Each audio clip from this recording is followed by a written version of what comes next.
आदाब दोस्तों, आज हम बात करेंगे कपिंग थेरेपी यानी हिजामा के बारे में। हिजामा थेरेपी वैसे तो पुराने दौर से चली आ रही है, एक थेरेपी है जिसमें बिना दवाई के या ऑपरेशन के मरीज़ को ठीक करते हैं। लेकिन आजकल बहुत सारी सेलिब्रिटीज़ और प्लेयर्स इसका इस्तेमाल करते हैं जिससे उनके बॉडी में फ़ायदे होते हैं और बहुत सारे मरीज़ों के इससे ठीक होते हैं। हम यहाँ आज डिटेल में बात करेंगे इसकी इंडिकेशंस यानी किन बीमारियों के लिए हम इसका इस्तेमाल करते हैं और इसकी कॉन्ट्रा इंडिकेशंस यानी किन बीमारियों में या किन दिक्कतों में इसको नहीं इस्तेमाल करना चाहिए और क्या इसकी तैयारी होनी चाहिए और इसके हिजामा कराने के बाद क्या करना चाहिए। तो चलिए हम ये शुरू करते हैं इस वीडियो को।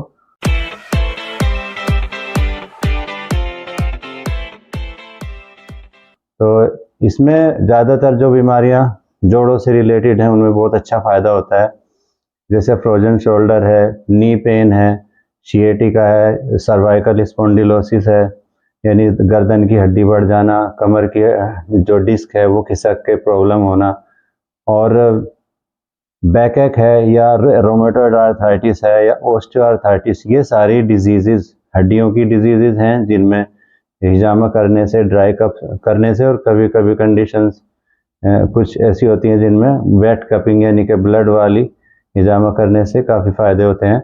और स्ट्रेस में, माइग्रेन में, सर का ऐसा दर्द जो दवाओं से जिसमें आराम नहीं आता उसमें, और चक्कर आना, और एक्ने यानी कि कील मुहासे में, या गंजापन, हेयर लॉस में भी इससे फ़ायदा मिलता है।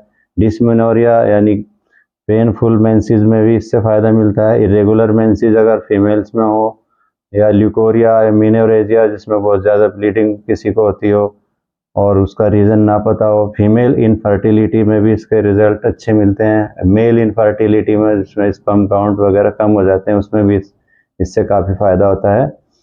और इसमें अब हम बात करेंगे, ये तो कुछ कंडीशंस हैं जिनमें हिजामा करते हैं। इसमें एक अस्थमा भी है, उसमें भी काफ़ी फ़ायदा मिलता है, और डायबिटीज़ मेलाइटस में भी इससे काफ़ी फ़ायदा होता है। अब हम बात करेंगे हिजामा कितने तरह का है। हिजामा मेनली तो दो तरह का है, ड्राई कपिंग और वेट कपिंग। ड्राई कपिंग में इस तरह से हिजामा करते हैं जिसमें ब्लड नहीं निकालते, और वेट कपिंग में जिसमें ब्लड निकाला जाता है उसको वेट कपिंग बोलते हैं। हिजामा किन कंडीशंस में नहीं कर सकते, अब हम इस पे बात करेंगे। एक तो अगर एक्यूट इन्फ्लामेटरी कंडीशन हो कि अभी जैसे चोट लगी है या सूजन है या लाल हो रहा है किसी एरिया पे, तो वहाँ पे हिजामा नहीं करना चाहिए, नहीं तो इन्फेक्शन होने के चांस रहते हैं। और बच्चा अगर 12 साल से नीचे है, 12 साल से कम का चाइल्ड, और 60 साल से बड़े जो लोग हैं उनको हिजामा नहीं कराना चाहिए। और प्रेगनेंसी और लैक्टेशन यानी दूध पिलाने वाली जो माएँ हैं उनको हिजामा नहीं कराना चाहिए। दूसरे ब्लीडिंग डिसऑर्डर किसी को अगर है, जैसे हीमोफीलिया वगैरह, तो उस कंडीशन में भी हिजामा नहीं कराना चाहिए। और या कोई कार्डियक डिजीज़ का पेशेंट है जिसको एंटीकोआगुलेंट मेडिसिन चल रही हैं जैसे एस्पिरिन वगैरह, तो ऐसी कंडीशन में भी हिजामा नहीं कराना चाहिए। और एक इम्यूनो कॉम्प्रोमाइज्ड पेशेंट जैसे HIV वगैरह के पेशेंट हैं उनको हिजामा नहीं कराना चाहिए। तो ये कुछ कंडीशंस हैं जिसमें हिजामा नहीं की। और ड्यूरिंग प्रेगनेंसी और ड्यूरिंग मेंस्ट्रुएशन अगर मेंसेस साइकिल आ रही हैं तब भी हिजामा नहीं करना चाहिए। तो अब इसमें हम कुछ प्रिकॉशंस हैं जो लेते हैं हिजामा करने से पहले। एक तो पेशेंट का ब्लड टेस्ट करते हैं, ब्लीडिंग काउंट और ब्लीडिंग टाइम और क्लॉटिंग टाइम के लिए BT एंड CT ये कराना चाहिए। पेशेंट को 3 घंटा पहले खाली पेट होना चाहिए। दूसरे, उसकी ड्रग की हिस्ट्री लेनी चाहिए कि कोई एस्पिरिन वगैरह कार्डियक की या हार्ट से रिलेटेड कोई दवाई तो नहीं खा रहे हैं, खून पतला करने की दवाई तो नहीं खा रहे हैं, ये हिस्ट्री भी लेनी चाहिए। और मेडिकल हिस्ट्री भी लेनी चाहिए, कोई इसको इस तरह की disease, HIV, HCV, hepatitis B वगैरह तो नहीं है।